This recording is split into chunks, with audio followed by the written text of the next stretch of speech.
तो हम आपको बता रहे हैं कि कैसे कर्नाटक के 60 बुद्धिजीवी हैं जिन्होंने मुख्यमंत्री बोम्मई को चिट्ठी लिखकर ये कहा है कि हिजाब बैन का फैसला जो है, हिजाब पर जो पाबंदी है, इसे वापस लिया जाए। इससे मुस्लिम लड़कियों का करियर खराब हो रहा है, एजुकेशन, पढ़ाई खराब हो रही है। कर्नाटक में कल से 10वीं की परीक्षा शुरू हुई। कई छात्राओं से हिजाब उतरवाया गया। कई ने परीक्षा दी, कई ने हिजाब को परीक्षा से ज्यादा अहमियत दी। और इसीलिए आज ताल ठोके की बहस हम इन्हीं सवालों के साथ लेकर आए हैं कि आखिरकार 1 महीने से इस विवाद में हम तरह तरह की प्रतिक्रिया देख रहे हैं। विपक्षी दल इसे बीजेपी के चुनाव कैंपेन से भी जोड़कर देख रहे थे और सवाल यह कि हिजाब की लड़ाई, खतरे में पढ़ाई, जैसा कि विपक्ष यहां पर प्रोजेक्ट करने की कोशिश कर रहा है कि अब परीक्षा से बड़ी मजहबी जिद है। क्योंकि सोचने वाली बात है कि हिजाब क्या पढ़ाई से बढ़कर हो सकता है और किसके कट्टर प्रयोग के साथ इसे जोड़कर देखने की जरूरत है। कई खास मेहमान हमारे साथ हैं, जल्दी से बता देते हैं। बीजेपी का पक्ष रखने के लिए शहजाद पूनावाला हमारे साथ हैं, बीजेपी के नेशनल स्पोक्स पर्सन हैं। कांग्रेस पार्टी का पक्ष रखने के लिए अब्बास हफीज हैं, निगत अब्बास सोशल एक्टिविस्ट हैं, यास्मीन फारूकी हमारे साथ है और मौलाना अली कादरी मुस्लिम स्कॉलर है। मौलाना कादरी, पहला सवाल तो मेरा आप ही से है और सवाल मेरा आपसे ये है कि परीक्षा से बड़ी क्या मजहबी जिद हो सकती है? देखिए, परीक्षा तो हम जरूर देंगे और जितना हो सके उतना हम अपना तालीम ज्यादा से ज्यादा आला तालीम हासिल करेंगे। मैं इससे पहले भी आपके चैनल पर यह बात कह चुका हूं कि हम मुसलमान हैं, हम भारतीय हैं, तो हमें मजहब भी उतना प्यारा है, हमें तालीम भी उतनी प्यारी है। हम तालीम के साथ साथ अपने मजहब का दामन पकड़ते हुए, शरीयत को साथ लेकर जाते हुए हम अपना तालीम हासिल करेंगे। अगर इसमें कोई रुकावट पड़ती है तो हम वो रुकावट को कभी कबूल नहीं करेंगे, क्योंकि ये हमें हक हमारा संविधान देता है। नहीं, अभी आपने कहा आप भारतीय हैं, आप मुसलमान हैं।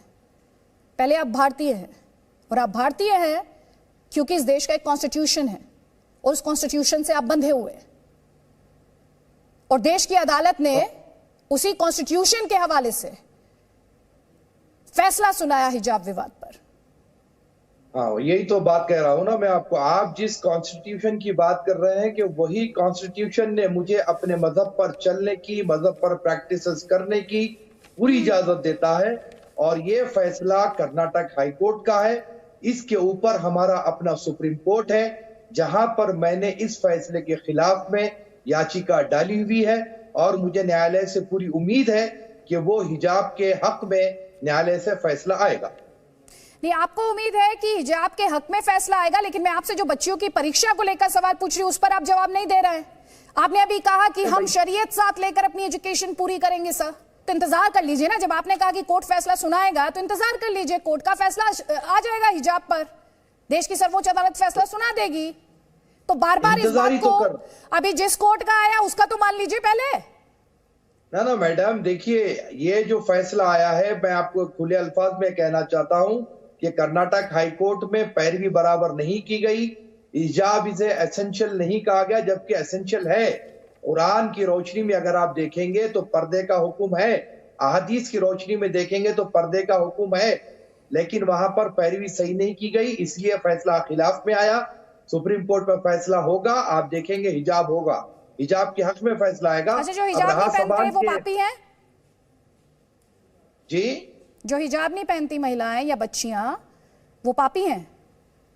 देखिए मैडम, यहाँ पर अपने मुल्क की यही तो खूबसूरती है ना, कि जो चाहे जिस अंदाज में चाहे रह सकते हैं।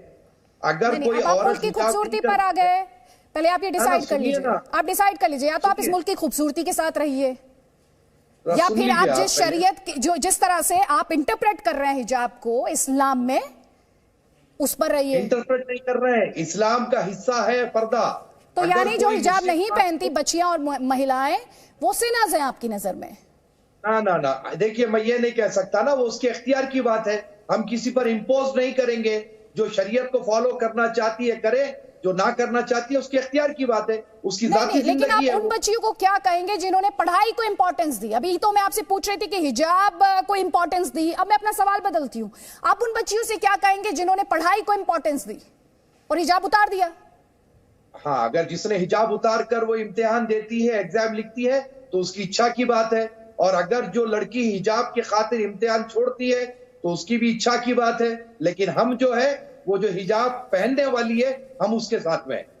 अच्छा, मतलब आप अब सर्टिफिकेट बांट रहे। शहजाद पूनावाला, आप ये जो 60 बुद्धिजीवियों ने चिट्ठी लिखी है उसमें तो राज्य में माहौल बिगाड़ने, कम्युनलिज्म, फासिज्म, तरह तरह के आरोप आपकी पार्टी पर लगाए गए।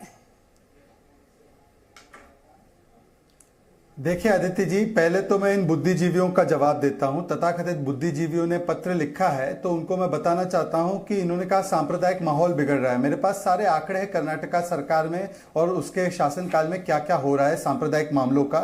जब 2018 में कांग्रेस और जेडीएस की सरकार थी तब वहां पर 29 कम्युनल इंसिडेंट्स हुए।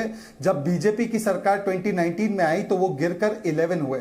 और ये पूरे देश के मेरे पास एक एक राज्य के आंकड़े, सबसे ज्यादा कम्युनल इंसिडेंट्स कई हुए तो महाराष्ट्र और राजस्थान थे। पर उसके विषय में इन बुद्धिजीवियों ने कभी पत्र नहीं लिखा। इन बुद्धिजीवियों ने कभी पत्र नहीं लिखा जब बाबर जैसा व्यक्ति जो उत्तर प्रदेश में मारा गया क्योंकि वो केवल बीजेपी का समर्थन करता था। इन बुद्धिजीवियों ने तभी पत्र नहीं लिखा जब कश्मीरी पंडितों को भगाया गया। ये बुद्धिजीवियों ने तभी पत्र नहीं लिखा जब एक हितराम बील को मुस्लिम भीड़ ने राजस्थान में मार दिया क्योंकि वो एक मुस्लिम लड़की से प्यार करता था।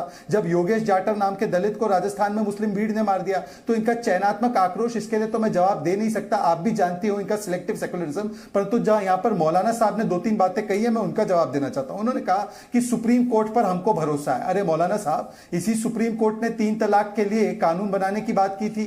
तो आज आप सुप्रीम कोर्ट के साथ है तो चलिए करिए, स्टार्ट कीजिए और कहिए कि मैं समर्थन करता हूं 3 तलाक के कानून का। इसी सुप्रीम कोर्ट ने शाहबानू को अधिकार दिलाया था, पर आप तो उसके विरोध में उतर आए थे। उस समय की राजीव गांधी की सरकार कट्टरपंथियों के साथ खड़ी हो गई थी। तो चलिए आप कहिए सुप्रीम कोर्ट सही थी, राजीव गांधी गलत था। अदिति जी, मैंने किसी के बीच में नहीं बोला, मुझे अपनी बात पूरी करने दीजिए, उसके बाद ये बोल सकते हैं। अब ये बात करते हैं संविधान की। देखिए, हिजाब केवल बहाना है, इनको वोट बैंक पटाना है, इसलिए दंगे भड़काना है और बच्चियों की पढ़ाई को बलि बनाना है। मैं इनसे पूछना चाहता हूं, जो हाईकोर्ट का ऑर्डर आया, आज वो ऑर्डर सुप्रीम कोर्ट में चैलेंज नहीं हुआ है। वहां पर सुप्रीम कोर्ट ने क्या कहा है? सुप्रीम कोर्ट ने कहा है इसका सनसनीखेज करने की कोई जरूरत नहीं है, हम इसको आराम से सुनेंगे। वो अभी इसको वैलिड रखा है इस ऑर्डर को। ठीक है, अब जवाब लीजिए मौलाना कादरी। देखिए मैडम, पहली बात तो यह कि ट्रिपल तलाक के ऊपर सुप्रीम कोर्ट ने कोई आदेश नहीं दिया, कोई ऑर्डर नहीं दिया। सुप्रीम कोर्ट ने पार्लियामेंट को रेफर किया और पार्लियामेंट में यह कानून ट्रिपल तलाक का बना। जिस कानून को पार्लियामेंट में बनाया गया उसके खिलाफ भी हम सुप्रीम कोर्ट गए हुए हैं। कोविड की तरफ से वो हमारी सुनवाई नहीं हुई क्योंकि न्यायालय वर्क नहीं कर रहा था। जब भी नंबर आएगा बहस होगी। अब रही बात, मैं आपके चैनल के माध्यम से हमारे पूनावाला साहब को, हमारे नरेंद्र मोदी जी जो आदरणीय प्रधानमंत्री है, उन तमाम से मैं ये आग्रह करना चाहूंगा कि हमारे जो फंडामेंटल राइट्स है वो हमें दीजिए। हम जबकि किसी के मुखालिफ नहीं है, हम किसी जमात से, किसी पार्टी से वाबस्ता नहीं है। आपने देखा कि एक बहुत बड़ा टर्न यूपी में आया है जो 8% सुनिए आप मुझे अपनी बात पूरी करने दीजिए। सुन लीजिए जी, देखिए मैं किसी के बीच में नहीं बोला। इन्होंने आपका कनेक्शन टूट गया था, वो काउंटर दे रहे हैं आपको सर। प्लीज उनका काउंटर ले लीजिए पूरा, फिर आप जवाब दे दीजिएगा। आदित्य जी, मुझे अपनी बात पूरी करने दीजिए। आपका संपर्क टूट गया था सर, आपका संपर्क टूट गया था, इसलिए उनको मंच दिया है। उनकी बात पूरी हो जाने दीजिए, फिर आप अपनी बात पूरी कर लीजिएगा सर। यूपी में बहुत बड़ा टर्न आया है कि गवर्नमेंट की रिपोर्ट है कि 8% मुसलमानों ने योगी जी को वोट दिया है। तो इससे बात वाजे होती है, साफ होती है कि मुसलमान किसी पार्टी है। तो इससे बात वाजे होती है, साफ होती है कि मुसलमान किसी पार्टी के खिलाफ नहीं है। आप उनके हक दीजिए, कल के दिन आपके साथ भी आएगा मुसलमान। लेकिन ये रसाकशी का जो माहौल पैदा किया जा रहा है, इसको खत्म कीजिए। ठीक है। Presenting B News app available on Google Play and App Store. Download it now.